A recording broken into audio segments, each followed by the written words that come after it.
best day ever. It is the best day ever. So is yesterday, and so is tomorrow, and every day from now until forever. Do you guys ever think about dying?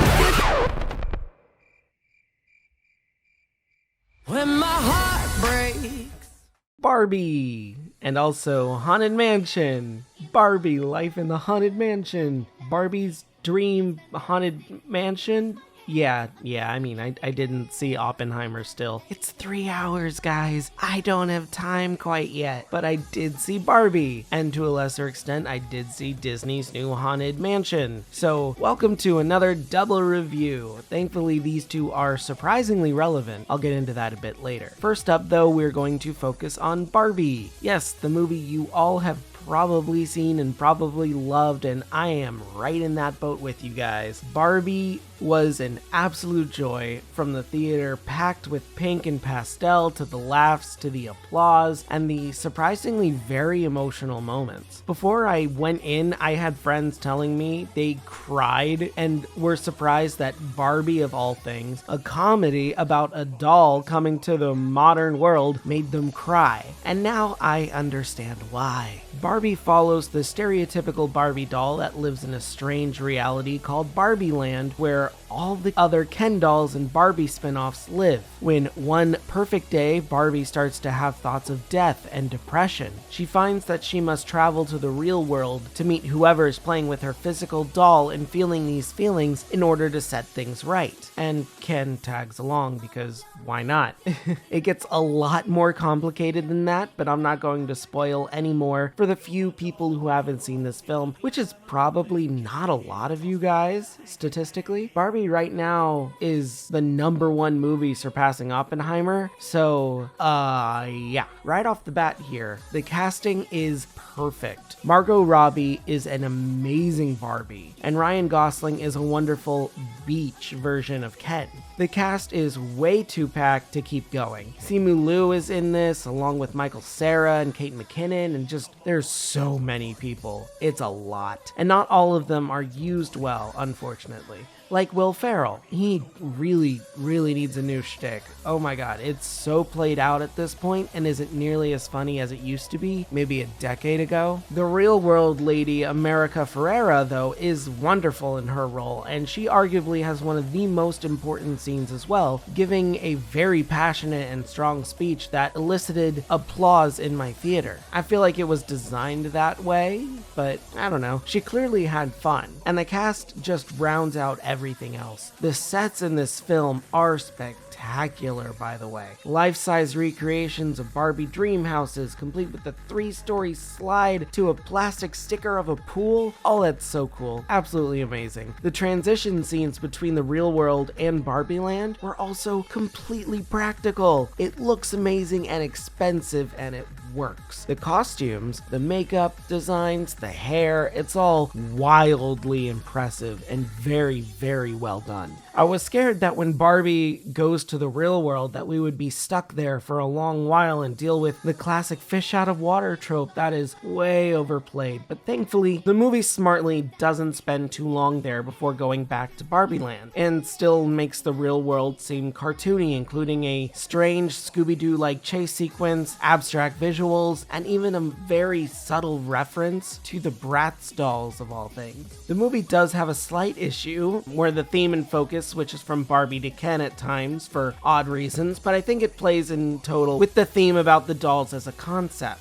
This is a movie about the Barbie and Ken as concepts, not characters. There's this gorgeous scene, early on, it's even in the trailers, where Barbie just sits down at a park bench and lets herself feel these strange emotions that she's never felt before. She just sits there and lets herself feel sad. She looks around, feels other people's happiness and disappointment going on around her, and finally, she just looks to the side and sees this old woman sitting next to her, and they just smile at each other, and Barbie simply says, "You're beautiful." And god damn, that scene was amazing and perfectly shows what she's feeling and the importance behind those emotions, and oh, it's so good and quiet and retrospective. I cannot believe that the producers originally wanted to cut this scene. It is perfect. Unfortunately though, it is not a perfect movie. Haha, welcome to that line. Barbie is perfectly pink with perfect days and perfect hair, but it does stumble just a little bit in the final execution. Like I said, some actors feel a bit played out, like Michael Cera and Will Ferrell's characters.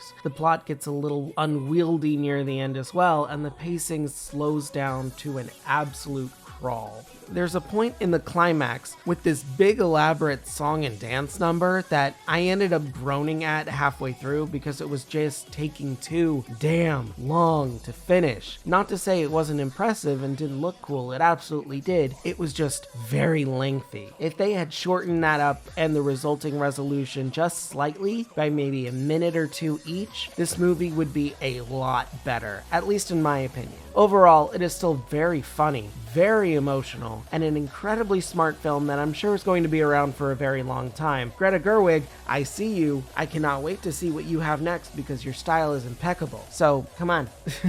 Ultimately, though, Barbie gets a 9 out of 10 from me. This house is dripping with souls, but there's always room for one more.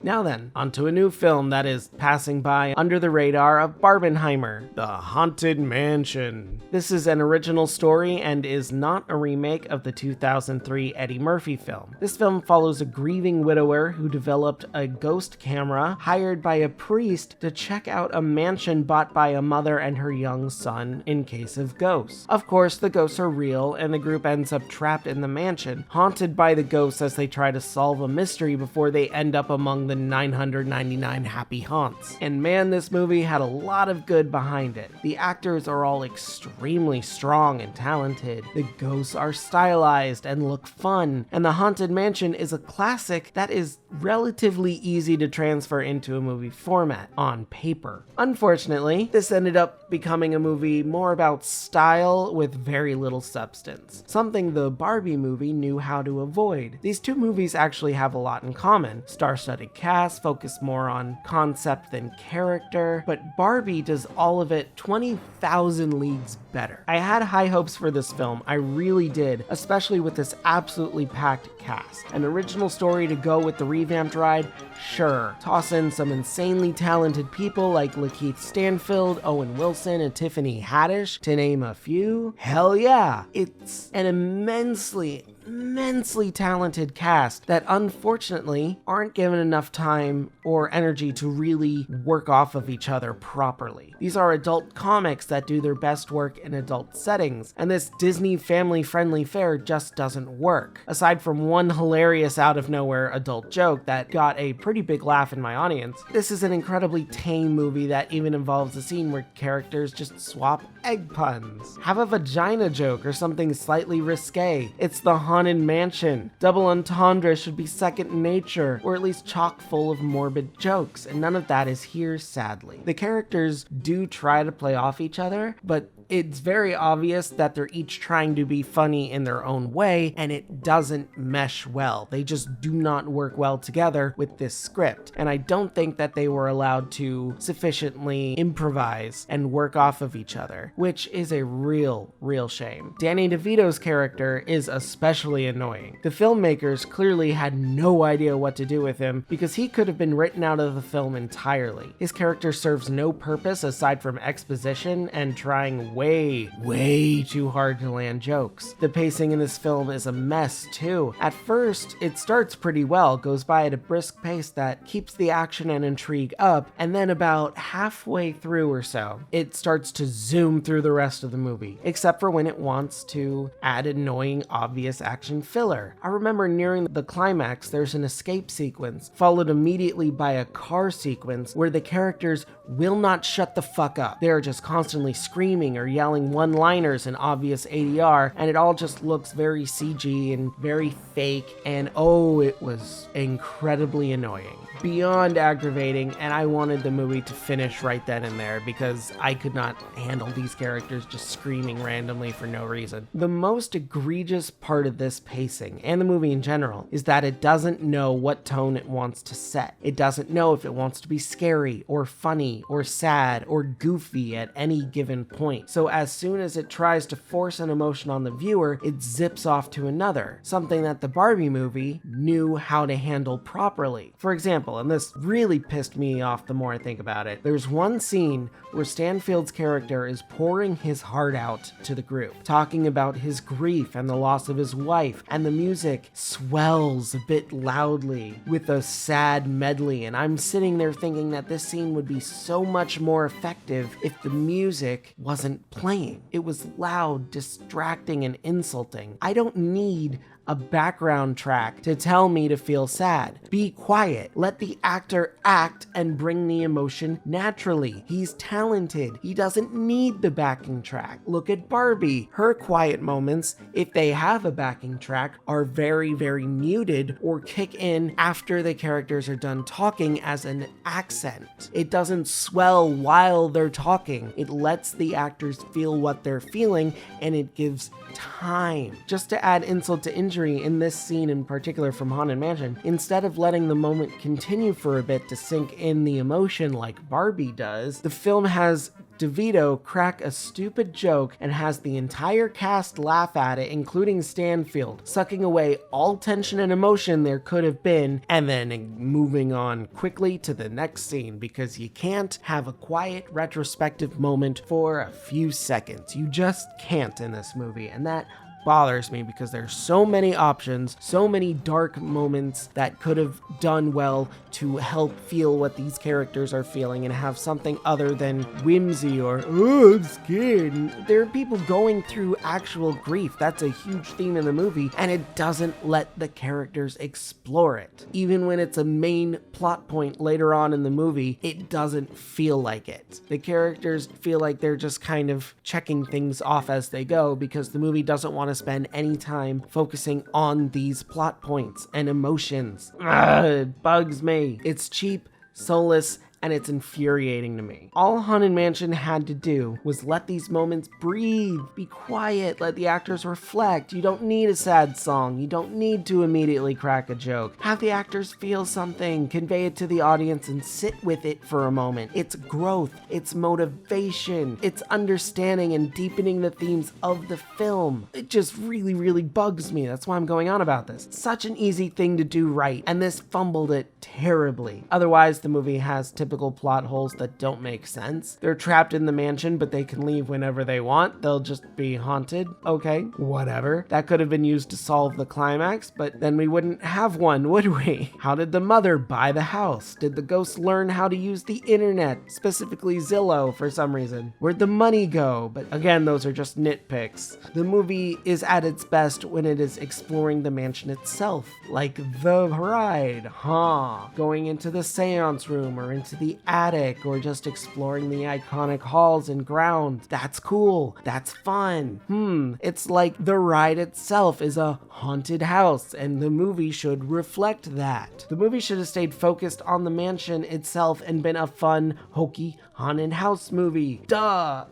Also, Grim Grinning Ghosts is of course in the film, sadly, and though instead of being a part of the movie or reference, it is an ending song that has the characters dancing awkwardly to it before the credits roll. It's just cringe, honestly. There's a lot in here that I feel the filmmakers wanted to do or had neat ideas for, but either couldn't figure out the proper execution or how to tie it in organically. There's an out-of-place dream sequence halfway through the film, for example, that is never brought back up again and easily could have been worked organically into the story as an actual event and not a strange dream sequence that we never see again or reference. It's bizarre that it's there then. And also just a weird release window here too. Right after Barbie and in the middle of July? This is another horror-themed film that would fit better in September or October. I have no no idea why Disney chose to release it now of all times. It's bizarre. Ultimately though, it's a harmless enough and a decent background movie, I guess. I think 2003's version is better just for the better plot, but as it goes, this is serviceable. I wouldn't pay to see it, wait for it to drop on Disney Plus and put it on in the background at a Halloween party that has kids. That makes sense to me. It's slightly funny, has pretty good action and exploration, but lacks in everything else. Therefore, The Haunted Mansion gets an abysmal 5.5 out of 10 from me.